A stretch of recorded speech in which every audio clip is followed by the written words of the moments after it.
Ko viņš gribēja? Pa to laiku augstais priesteris vaicāja Jēzum par viņa mācekļiem un par viņa mācību. Jēzus viņam atbildēja: Es pilnīgi atklāti esmu runājis pasaules priekšā. Es pastāvīgi esmu mācījis sinagogā un templī, kur sanāk visi jūdi, un neko neesmu runājis slepeni. Ko tu mani jautā? Jautā tiem, kas dzirdējuši, ko es uz tiem esmu runājis. Tie zina, ko es esmu teicis. Kad viņš to bija teicis, viens no sulaiņiem, kas tur stāvēja, Jēzum iesita vaigā sacīdams: Vai tu tā atbildi augstajam priesterim?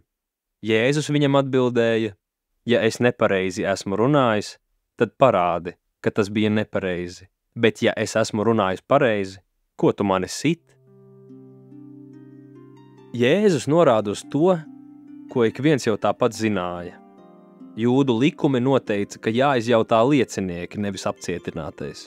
Ja nav iespējams atrast divus cilvēkus, kas redzējuši noziegumu un piekrīt par to liecināt, apcietinātais ir jāatbrīvo. Jēzum netika spriesta taisna tiesa. Viņa ienaidnieki gribēja viņa nāvi un bija gatavi apiet likumu, lai sasniegtu to, ko bija iecerējuši. Savukārt Jēzus grib, lai visi likuma pārkāpēji tiek brīvībā. Gan tu, gan es, gan visa pārējā grēka pārņemtā un apkaunotā cilvēce. Viņš grib redzēt mūs attaisnotus un nomazgātus tīrus, mierā ar Dievu uz mūžīgiem laikiem, dzīvojot brīvībā un ar prieku. Kā viņš to panāca? Viņš ieņēma mūsu vietu.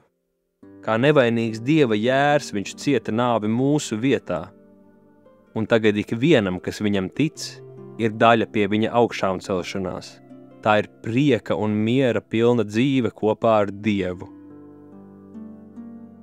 Kungs, paldies, ka gribi, lai arī es dzīvotu, un par to, ka tam atdevi savu dzīvi.